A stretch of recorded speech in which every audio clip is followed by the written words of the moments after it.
Hello movie lovers, आज हम explain करने वाले हैं एक ऐसे प्लेनेट की कहानी जहां सत्ता से लेकर परिवार तक सब कुछ महिलाओं के हाथ में है। यह महिलाओं की दुनिया है जहां आदमियों को गुलाम बनाकर रखा जाता है और इनका काम होता है पॉपुलेशन बढ़ाना और मजदूरी करना। कैसे एडम और जैक इस दुनिया में पहुंचे? इस प्लेनेट को किससे खतरा है? क्या है इस प्लेनेट की असली सच्चाई? आइए फटाफट से जानने की कोशिश करते हैं दोस्तों। कहानी की शुरुआत होती है फ्यूचर के वर्ष 2008 से, जहां एक स्पेसशिप में 2 एस्ट्रोनॉट्स सर कर रहे थे। इनमें एक का नाम था एडम, वहीं दूसरा था जैक। इन दोनों को एक खास मकसद के लिए पृथ्वी से दूर दूसरे ग्रह पर भेजा रहा था, जिसका नाम था एंट्रेंस। इन्हें वहां इसलिए भेजा जा रहा था क्योंकि वहां इंसानों का रहना पॉसिबल था और जानकारी यह भी मिली थी कि उस ग्रह पर अभी भी इंसान रहते हैं। दरअसल ये लोग एंट्रेंस प्लेनेट पर इसलिए जा रहे थे ताकि वहां की औरतों को पृथ्वी पर ला सके और उनके साथ संबंध बनाकर पॉपुलेशन में इजाफा कर सके, क्योंकि पृथ्वी की जो औरतें थीं वो एक वायरस का शिकार हो गई थीं, जिससे उनका फैमिली को आगे बढ़ाना नामुमकिन था। यही वजह थी कि पृथ्वी की आबादी धीरे धीरे खत्म होती जा रही थी। मानव जाति का अंत होने से पहले किसी भी तरह एंट्रेंस ग्रह पर पहुंचकर वहां की फीमेल्स को पृथ्वी पर लाना था और इसकी जिम्मेदारी जैक और एडम के कंधों पर थी। जैसे ही ये लोग एंट्रेंस ग्रह की कक्षाओं में एंटर करते हैं, फ्रिक्शन की वजह से इनकी स्पेसशिप कंट्रोल से बाहर हो जाती है। जैक एडम किसी तरह इसे कंट्रोल करने की कोशिश करते हैं, पर कोई फायदा नहीं होता और स्पेसशिप फुल्ली स्पीड से दौड़ती है और फिर अचानक जमीन पर बुरी हालत में गिर जाती है। इस हादसे से एडम तो बच जाता है, लेकिन जैक का शोल्डर जख्मी हो जाता है। एडम जैक को जल्दी से स्पेसशिप से बाहर निकालता है और इसे एक इंजेक्शन देता है, जिसके बाद जैक को थोड़ा बेहतर फील होता है। अब जब ये लोग आसपास का नजारा देखते हैं तो काफी हैरान होते हैं, क्योंकि आसपास ना तो कोई इंसान था और ना ही कोई जानवर। दूर दूर तक सिर्फ रेगिस्तान, पत्थर और मिट्टी ही मिट्टी थी। यह देख इन लोगों को लगता है कि शायद ये लोग गलत ग्रह पर आ गए हैं, लेकिन तभी इन्हें एक कुत्ते के भौंकने की आवाज सुनाई देती है। दोनों आवाज सुन शॉक्ड रह जाते हैं और एडम जल्दी से इस आवाज को फॉलो करता है और जब जाकर देखता है तो एक छोटा लड़का कुत्ते को अपने हाथ में लेकर खड़ा होता है। इस बच्चे का नाम था विल, जो कि एडम को देख सहम सजाता है और इससे बचकर यहां से भागने लगता है। एडम इसे रोकने, इससे बात करने के लिए इसके पीछे पीछे भागता है। विल भागते भागते काफी दूर चला जाता है और इसे यहाँ कुछ महिलाओं का ग्रुप मिलता है, जो कि देखने में सैनिक की तरह लग रही थी। ये महिलाएं विल के साथ काफी रूड बिहेव करती हैं और फिर विल को पकड़कर अपने साथ घसीटती हुई यहाँ से ले जाती हैं। विल के जाते ही एडम भी इस जगह पर आ जाता है और इसे यहाँ एक चाकू पड़ा हुआ दिखाई देता है। एडम जानता था कि विल जरूर आसपास होगा, इसलिए यह उसे तलाश करने के लिए थोड़ा और आगे बढ़ने का फैसला करता है और कुछ दूर चलने पर इसे एक बड़ा और शानदार सा महल दिखाई देता है। पहले तो एडम अंदर जाने में थोड़ा झिझक है, लेकिन फिर हिम्मत करके अंदर चला जाता है, जहां इसे महल में कई सारी महिलाएं दिखाई देती हैं जो कि प्रेयर कर रही थी। यहाँ टेक्सन नाम की एक महिला भी होती है जो कि काफी पावरफुल थी। यहाँ महिलाओं की बातें सुनकर एडम को पता चल जाता है कि इस ग्रह पर महिलाओं का ही शासन है। आदमियों को तो सिर्फ जनसंख्या आगे बढ़ाने, मजदूरी करने के लिए रखा गया है। यह महिलाएं एक सांप को बुलाने के लिए प्रेयर कर रही थी और इन धार्मिक महिलाओं की हेड थी टेक्सन। ये भी सांप के लिए प्रेयर करती हैं और तभी यहाँ महल की रानी सुमर भी आ जाती है और थोड़ी देर में एक बड़े से होल से एक सांप भी निकल आता है, जिसे यह लोग गॉड की तरह पूजते हैं। टेक्सन सांप को खुश करने के लिए विल की बलि देने का फैसला करती है। एडम भी यह सब नजारा छुपकर देख रहा होता है, लेकिन इनके सामने आने की हिम्मत नहीं करता। विल के चेहरे से जब नकाब हटाकर उसका चेहरा दिखाया जाता है तो यहाँ एक महिला सैनिक इस बलि को देने से मना करती है और इसका नाम था डव। विल इसी का भाई था, इसलिए यह टेक्सन के सामने खड़ी हो जाती है और इस बलि को रोकने के लिए टेक्सन के सैनिकों पर अटैक कर देती है। इस बीच जो सांप होता है वह टेक्सन के एक साथी को निगल जाता है और सुमुर यह सब देख रही होती है।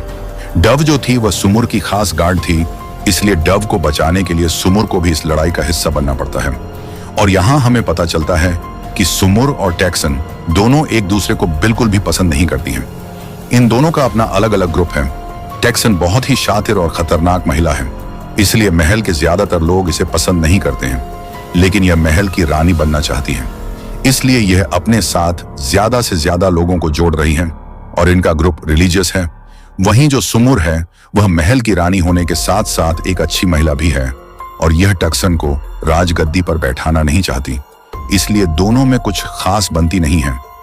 टेक्सन डफ को कैद करने का ऑर्डर देती है, लेकिन सुमर टेक्सन के खिलाफ खड़ी होकर डफ को बचा लेती है। जिस वजह से दोनों में बहस भी होने लगती है। एडम भी यह सब चुपचाप देख रहा होता है और पूरी बात को समझने की कोशिश करता है, लेकिन इतने में ही इसके पास जैक का फोन आ जाता है।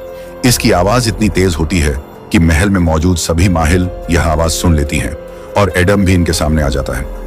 एडम को यूं महल में छुपा देख टक्सन तुरंत अपने सैनिकों को इसे बंदी बनाने का फरमान जारी करती है, क्योंकि एडम ने एंट्रेंस गृह के नियम को तोड़ दिया था।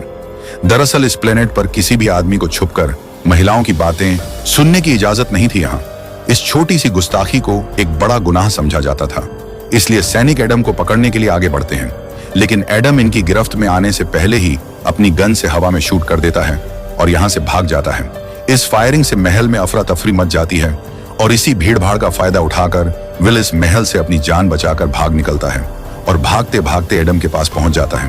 और अब दोनों अपनी अपनी जान बचाने के लिए स्पेसशिप की तरफ दौड़ते हैं ताकि उसमें छुप सके, लेकिन टेक्सन की महिला सैनिक भी लगातार इनके पीछे भागती रहती है। एडम जल्दी से विल को लेकर अपनी स्पेसशिप के पास पहुंच जाता है और जैक की मदद से विल को तो स्पेसशिप में भेज देता है, लेकिन खुद इन सैनिकों को रोकने के लिए इन पर फायरिंग करता है। इसी बीच टेक्सन का सैनिक एडम के पैर पर अटैक कर देता है और एक जहरीला तीर एडम के पैर पर आ लगता है, जिससे एडम की तबीयत खराब होने लगती है। पर यह हिम्मत नहीं हारता और जैक की मदद से स्पेसशिप के अंदर पहुंच जाता है। जो तीर एडम के पैर पर लगा था उसमें जहर लगाया गया था, इसलिए एडम की कंडीशन धीरे धीरे खराब होने लगती है और जैक को कुछ भी समझ नहीं आता। इतने में ही यहाँ रानी सुमर भी अपने सैनिकों रसन के साथ आ जाती है और टेक्सन के साथियों को यहाँ से अभी इसी वक्त जाने का ऑर्डर देती है। रानी का ऑर्डर मिलने के बाद ये लोग यहाँ से चले जाते हैं और फिर सुमुर स्पेसशिप के अंदर जाती हैं और देखती हैं कि एडम की हालत बहुत ज्यादा बिगड़ गई है। रानी सुमुर जल्दी से अपने बालों से एक पिन निकालती है और इसे एडम के शरीर में चुभा देती है, जिसके बाद एडम ठीक होता जाता है। कुछ देर बाद जब एडम की आंख खुलती है तो वह खुद को रानी के महल में पाता है। यहीं जैक भी मौजूद होता है और यह एडम के पास आकर इसे बताता है कि रिसर्च से पता चला है कि यह एंट्रेंस प्लेनेट सिर्फ 2 महीनों का ही मेहमान है, यानी 2 महीनों बाद यह पूरी तरह खत्म हो जाएगा और इसकी वजह होगा भूकंप, जो यहाँ बहुत ज्यादा आता है। भूकंप ही धीरे धीरे इस ग्रह को खत्म करता जा रहा है, इसलिए हमें जल्द ही इस ग्रह से निकलना होगा। बातों के दौरान ही एक और भूकंप आ जाता है और यहाँ विल भी एडम से मिलने आता है।